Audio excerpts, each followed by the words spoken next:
वक्त वहां पर उनके साथ। और ये तस्वीरें इस वक्त आगे बढ़ते हुए आप लगातार देख रहे हैं। प्रधानमंत्री नरेंद्र मोदी अब वहां पर पहुंच चुके हैं दर्शन पूजन करते हुए, और फिर उसके बाद आगे यहां से प्रस्थान किया जाएगा। और मेरे ख्याल से आचार्य जी अगर इस पर अपने कुछ वक्तव्य अगर दें, वो कुछ अपने शब्द रखें तो ज्यादा बेहतर होगा। आचार्य जी।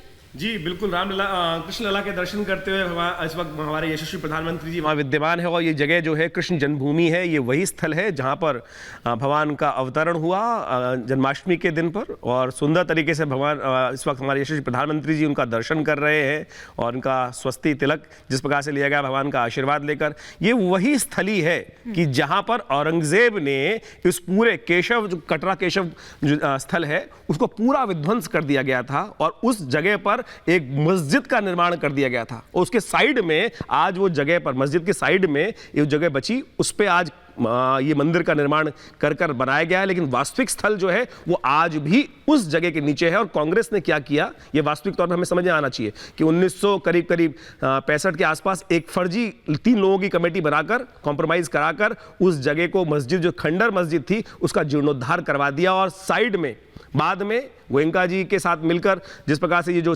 मंदिर दिखाई दे रहा है, लोगों को गलतफहमी हो जाती है कि मंदिर तो वहां निर्माण हो चुका है। अरे मंदिर तो वहां पर सांकेतिक तौर पर निर्माण किया गया है बाद में, लेकिन वास्तविक स्थली जो है वो मस्जिद की दीवार की आज भी पूजन करने का परंपरा है। कई लोगों को भ्रांति रहती है कि भाई कृष्ण मंदिर तो निर्माण हो चुका है, इतना बड़ा भव्य मंदिर, वो साइड में किया गया है। ये जो यहाँ पहुंच रहे हैं इस वक्त मोदी दर्शन करने के लिए, वो कारागार है। वो कारागार सांकेतिक तौर पर बनाया गया है। उस कारागार के अंदर एंट्री करके उस मस्जिद की दीवार के साइड में ये फोटो लगाई गई है।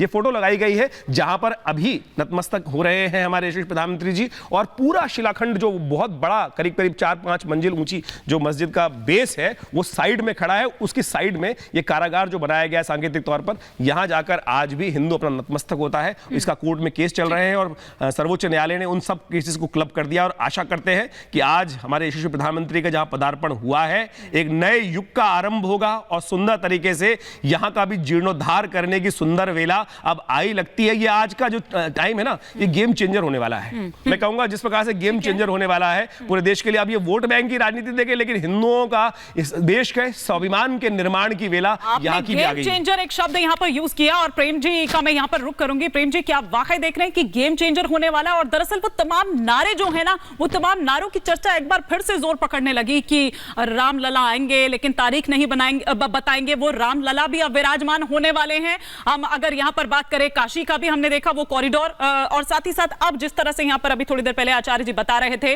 कमेंट्री कर रहे थे इन तस्वीरों पर, कि अब यहाँ का भी रास्ता, वो कॉरिडोर का रास्ता, वो भी साफ होता हुआ यहाँ पर नजर आ रहा है। इस बहाने हिंदुत्व की जो धार है उसको बनाए रखना चाहती है बीजेपी। देखिए, मैं फिर कहता हूं कि हिंदुत्व और राजनीति बिल्कुल अलग चीज है। भारतीय जनता पार्टी तो इसका इस्तेमाल करने निकली है, और हमारे स्वामी जी जैसे लोग कांग्रेस बीजेपी जैसे स्टेटमेंट ऐसे दृश्य पर भी देखते हैं जो विशुद्ध रूप से धार्मिक होना चाहिए था। उसका इतिहास बताते हुए कांग्रेस बीजेपी नहीं करना चाहिए था। लेकिन फिर भी ये जो प्रेम जी, एक बड़ी छोटी सी बात है, क्या आपको नहीं लगता कि उस स्थल का निर्माण दोबारा होना चाहिए? तो आपने ही कहा। आप डिनाई करेंगे, आप पढ़े लिखे व्यक्ति हैं, आप हिस्ट्री प्रश्न कर लिया तो अब उत्तर लीजिए ना। एक बात सोचिए ना, क्या वो कब तक करते रहेंगे? क्या औरंगजेब क्यों पकड़ के नहीं रखेंगे भाई? आप प्रश्न कर लिया ना तो उत्तर लेंगे। ईसाई वेटिकन छोड़ देंगे, ईसाई वेटिकन छोड़ दें। आप मुझे बताइए कि वास्तविक तौर पे मुसलमानों के साथ कोई अड़ी हो जाए तो मक्का छोड़ देंगे। आप मुझे बताइए ये सामने आ रही है, इतिहास है कि नहीं है हमारे? आप मुझे बताइए ना। अब यही बोलते रहे, इतिहास को इतिहास की तरह या ठीक है प्रेम जी। देखिए, जब कह रहे हैं, स्वामी जी खुद ही कह रहे हैं कि सुप्रीम कोर्ट के पास है मामला, फिर ये रिपब्लिक भारत में फरिया रहे हैं कि वहां पे यह होना चाहिए। दिखाई दे रहा है। आप शांत रहिए, अदालत के पास है मामला। आपका अकाउंट क्लोज होने वाला है। जो रहे से 40 है वो भी जाने वाले हैं, रहे से 44 भी जाने वाले हैं। एक बार उनको अपनी बात रखने देते हैं। ये पूरा जो प्रकरण है, देखिए, जब जब चुनाव आता है धर्म का ज्वार चढ़ जाता है, तो धर्म का इस्तेमाल करने की इजाजत पॉलिटिशियंस को हम नहीं दे सकते। ये सच्चे हिंदुओं को हमेशा सोचना पड़ेगा। केवल मंदिर जाने वाले कोई सच्चा हिंदू नहीं हो जाता। बिल्कुल, जो सच्चा हिंदू जो होता है, जिनको धोती पहननी नहीं आती, धोती नहीं पहनने आएगा वो सच्चे हिंदू नहीं है। क्या ये बकवास कर रहे हैं आप?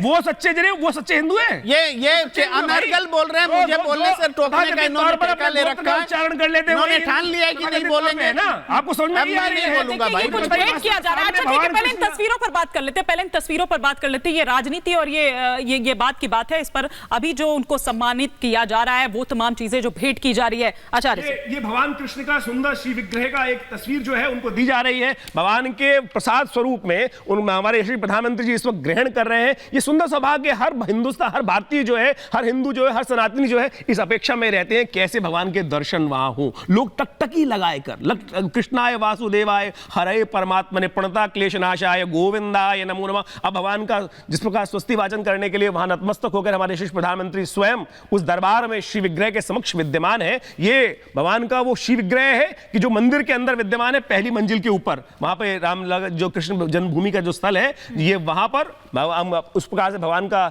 जिस प्रकार से उन्होंने पुष्पांजलि अर्पित करी, अब वहां प्रधानमंत्री जी का स्वागत किया जा रहा है।